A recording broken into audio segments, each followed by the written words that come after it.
Os humanos investem muito tempo e dinheiro explorando o desconhecido. Primeiro, o espaço sideral, depois, o fundo do oceano. Mas existe outra fronteira que tentamos conquistar. Os cientistas a chamam de a fronteira profunda. Estou falando de até onde conseguimos chegar rumo ao centro da Terra. Na década de 1960, os humanos tentaram cavar o buraco artificial mais profundo da Terra. Isso nos levou até o Círculo Polar Ártico. O que mais tarde ficou conhecido como Poço Superprofundo de Kola também se tornou o ponto artificial mais profundo da Terra, atingindo 12.262 metros de profundidade. Foram necessários 20 anos para perfurar até essa profundidade na crosta terrestre, e, segundo os pesquisadores, isso representa apenas cerca de 1/3 do caminho até o manto da Terra. Vamos fazer uma rápida anatomia do nosso planeta. Se a Terra fosse como uma cebola, a crosta seria como a casca grossa dessa cebola. Essa camada tem apenas cerca de 40 quilômetros de espessura. Abaixo dela está o manto, com mais de 2.800 quilômetros de profundidade. E bem no centro da Terra está o núcleo, dividido em duas partes,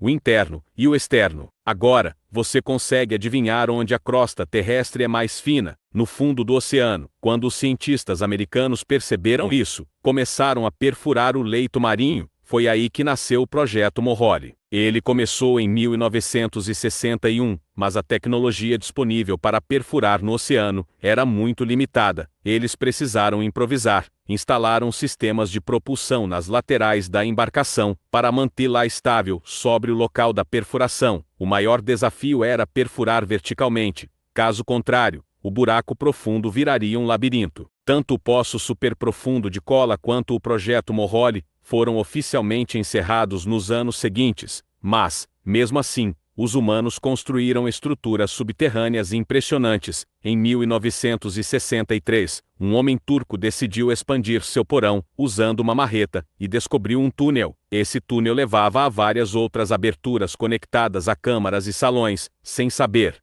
ele havia descoberto Derinkuyu. Essa cidade subterrânea esquecida tinha até 18 andares, e alcançava 60 metros de profundidade. Era grande o suficiente para abrigar 20.000 pessoas, e esteve o tempo todo escondida debaixo da região da Capadócia. Na Turquia, a Capadócia abriga centenas de construções subterrâneas. Pelo menos 40 dessas cidades têm 2 andares ou mais, mas nenhuma é tão grande quanto Derinkuyu. Há poucos registros históricos sobre a origem de Derinkuyu. Alguns acreditam que a parte mais antiga foi escavada por volta de 2000 a.C.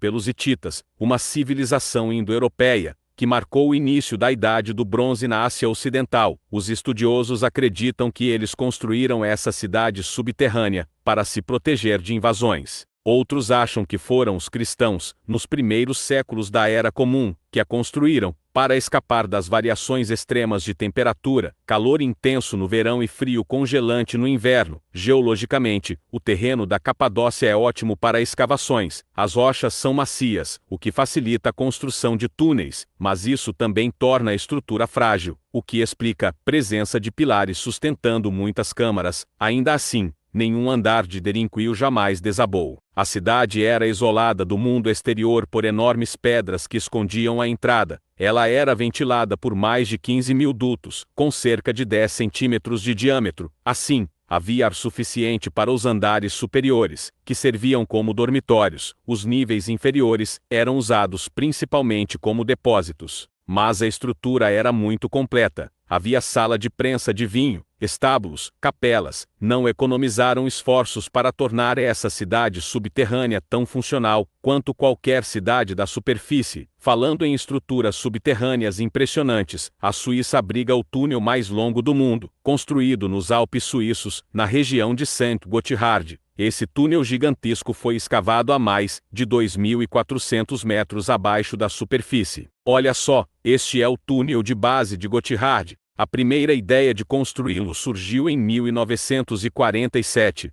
mas a construção só começou oficialmente em 1999. Levaram anos para aprovar o projeto e encontrar o local ideal. Mesmo assim, os 73 tipos diferentes de rochas da região tornaram a obra extremamente desafiadora. Algumas rochas eram tão duras quanto granito, outras tão frágeis quanto arenito, Isso exigiu equipamentos e estratégias específicas para evitar desabamentos. Ao todo, cerca de 28 milhões de toneladas de rocha foram removidas para abrir caminho ao túnel. Outro grande desafio foi a temperatura. Quanto mais fundo eles escavavam, mais quente ficava. Sem ventilação natural, a temperatura chegou a 46 graus Celsius, tornando o ambiente insuportável para os operários. O túnel tem 57 quilômetros de extensão. Durante a obra, foram utilizadas 4 gigantescas máquinas perfuradoras apelidadas de toupeiras. Cada uma tinha cerca de 430 metros de comprimento. Essas máquinas ajudaram a reduzir o impacto na estrutura ao redor e deixaram as paredes internas mais suaves e estáveis. Você nunca imaginaria, mas o porão mais profundo do mundo está na Ópera de Sydney, na Austrália.